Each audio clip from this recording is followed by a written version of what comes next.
Hello, my name is Chris, and today, if it's okay with you, I'd like to go right back to basics. And I'd like to in fact, not even just go back to basics, but go right back to the very beginning of the quit smoking process, even further than that, to go to the night before the quit smoking process really gets underway, and talk about the night before quitting, your last night as a smoker. I'd like to offer a few suggestions which may or may not be helpful to you for not only navigating that night itself, but about ways that you can use the night before your quit to really prepare and give yourself the best chance of success. Before we get into that, a very quick reminder, our next live stream hangout is on Saturday, August the 28th at 6:30 p.m. UK time. There is a link in the card above and the description below, and of course there'll be reminders on social media and in the Finding Freedom Facebook group.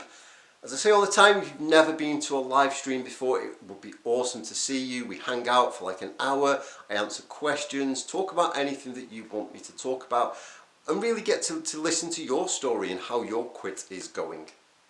So that's August the 28th, but today is Friday, and today I'm going to talk about the night before quitting smoking. I've shared many times before that rather than just kind of diving into a quit, sometimes it's good to do a little bit of preparation. Not so much preparation that you never actually get the quit going, but just a little bit to help you on your way and to do a bit of planning. And if you've reached the night before your quit and you haven't yet done any planning, it's still not too late. Some things that you might want to do to plan and prepare: you may want to pop out to the shop, stock up on fresh nutritious food, some fruit, some vegetables, some fresh water. It's often the case that when we quit smoking, it doesn't necessarily completely kick our arse on the first day of the quit. But in time, quitting smoking can take a bit of a physical toll on the body temporarily, as the body tries to clean and heal and repair all of the damage that we've done to ourselves. And this is a good thing that it does this. But at the same time, it can leave us feeling a bit run down, or it can just leave us feeling tired or whatever. So if we've stocked up on fruits and vegetables and stuff that is good for us, it really gives our body the nutrients, that's the word I'm looking for, the nutrients that it needs to handle this process properly without making us feel so run down. And there's an added benefit to this as well, that I think, if it's the night before you're quitting smoking, and I've said before that quitting smoking isn't just putting the cigarettes down, it's starting and embarking on a healthier way of life. So if you're heading to the shop and buying lots of healthy stuff, it's helping you to get into that mindset of, I am finally taking care of my body, and I am finally doing something good for myself, and this is a whole new chapter for me. Something else that you may want to plan for is simply a structure for the first day of your quit. That's not to say that it has to be completely overrun and so packed full of stuff that it is overwhelming, because we don't want to get so overwhelmed that we go, oh my god, I can't do this, I'm going for a cigarette. But to have a few things in place, it prevents that feeling of sitting around getting restless, not knowing what to do. And if we are engaged in stuff, then we simply don't have the time to sit there and dwell on those cravings. We've got stuff to do, so we're just going to get on with it. It's especially helpful if we can plan nice things, exciting things. So again, it doesn't have to be amazing, but just something that feels good, because if you are reaching the last day of your life as a smoker, that can be quite daunting. And we could get into the mindset of, oh my goodness, I'm quitting smoking tomorrow, this is going to be awful, it's going to be so hard, and I'm not looking forward to it at all. Whereas if we plan nice things, it's actually, well, yeah, I'm quitting smoking, but I've got such a good day planned that I can't wait. and it turns it into an enjoyable, exciting experience to look forward to.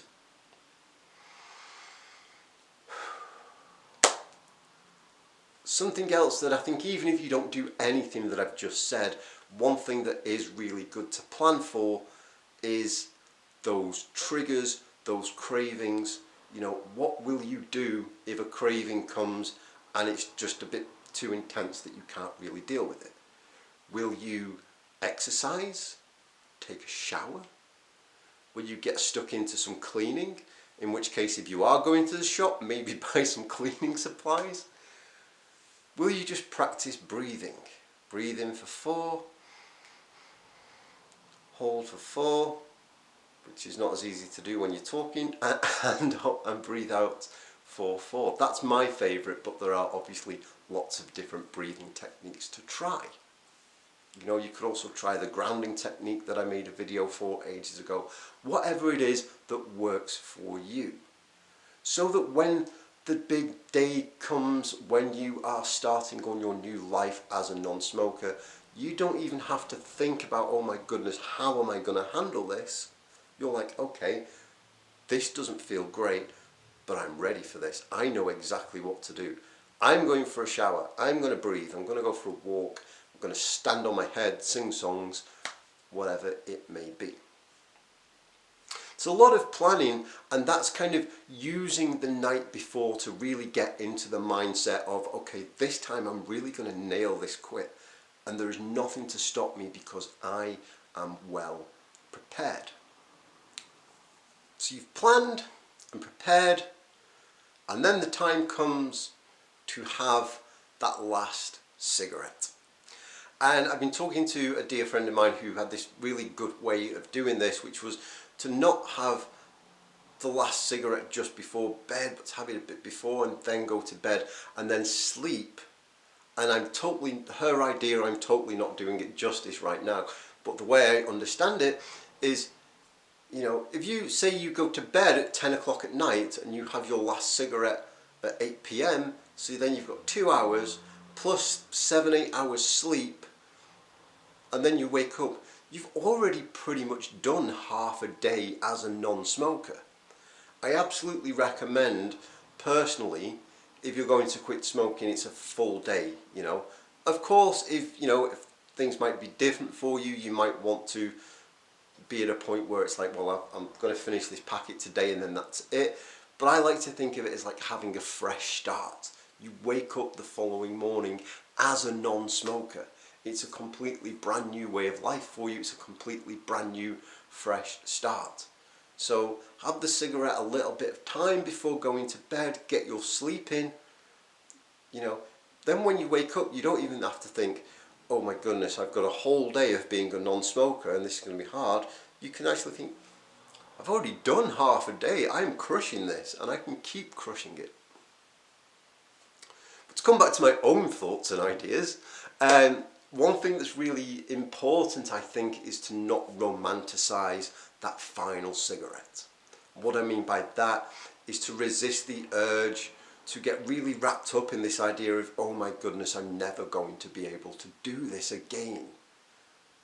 Oh no, this is the last cigarette, I have to savour it, I have to take even more drags off it than I normally do, I have to smoke it right down to the nib, and I have to savour this moment because I'll never get to do this again. When we get into that kind of thinking, what we're doing is building up cigarettes as something that is good for us and that we like and that we're giving up or sacrificing. It puts us in this state of mind of loss, of losing out, of sacrifice. When what we're actually doing is gaining so much once we quit, regaining our health, gaining more money in our pockets, and gaining our freedom. You know, I think the best advice is to just, smoke it and don't even think about it. Don't let it build up into this huge thing. Or if you are going to think about it, maybe one mindful approach is like, thank goodness I never have to do this again. You know, to be really mindful of, what is this cigarette actually doing for me right now? What am I gaining from this experience? apart from full lungs, a bad cough, and everything being terrible. It's easier said than done, of course. Sometimes the mind wanders, but it can, I think that's a really helpful approach. And again, I was talking to a friend about that, and she was saying the same thing about, I just smoked the cigarette and tried to concentrate on what is this doing for me? And the answer is absolutely nothing. And if that's too much, then just put it out, don't think about it. It's not a big deal. It is not, having that last cigarette is not a big deal. You've smoked millions of cigarettes before. There is nothing special about that one cigarette. That one cigarette, that last cigarette, is exactly the same as every single other cigarette you have ever smoked. I mean, with the possible exception that it's a different brand, right? But if you smoked all those other cigarettes and decided that they were doing you no good to the point that you wanted to stop doing them, there's absolutely no point building this one up as anything special. It's just another cig, and you will be glad to be rid of it.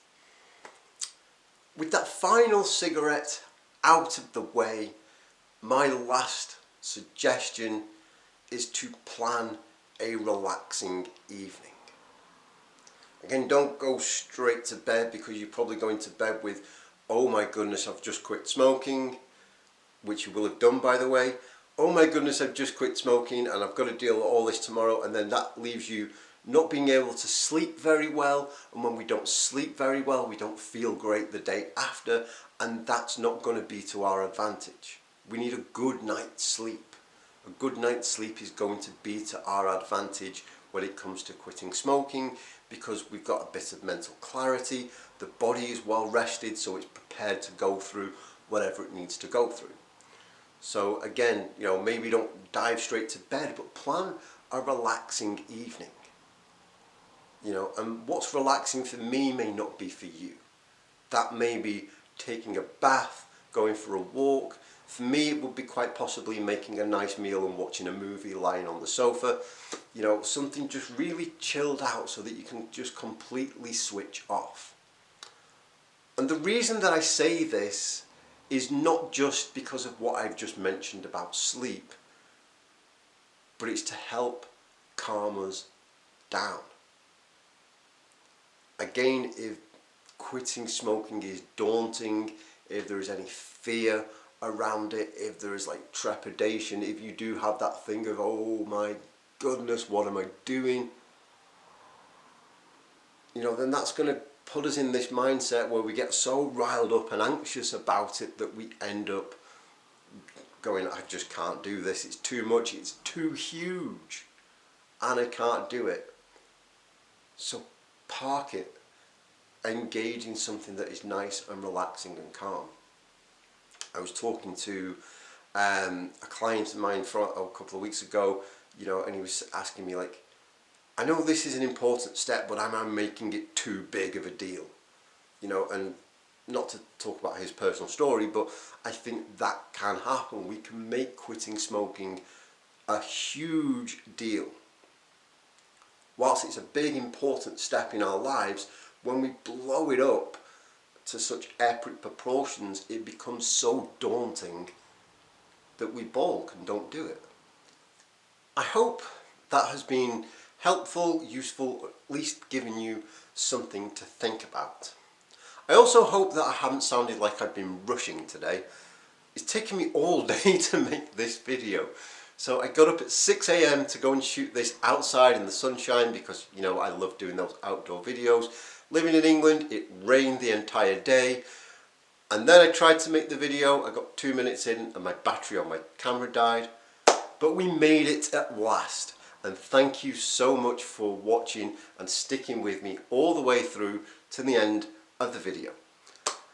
As always, I'd just like to say a reminder that we have our group. It is called Finding Freedom. It is facebook.com/groups/findingfreedom1, where there's this amazing community that I'm so very proud of, and so very proud to be a part of people at all stages in their quit. In fact, in the next couple of weeks, I'm going to be sharing with you some of the awesome advice from our Finding Freedom members about things that help them to quit smoking. So that's fun. I also have my book. It is called Quit Smoking and Be Happy. It is available from Amazon in print and ebook. And if you have bought the book and found it helpful and you want to head over to Amazon and leave me a kind review, or a not so kind review if you hated it, then I would very much appreciate that. I'll see you on August 28th. I will also see you next week. Until then, goodbye.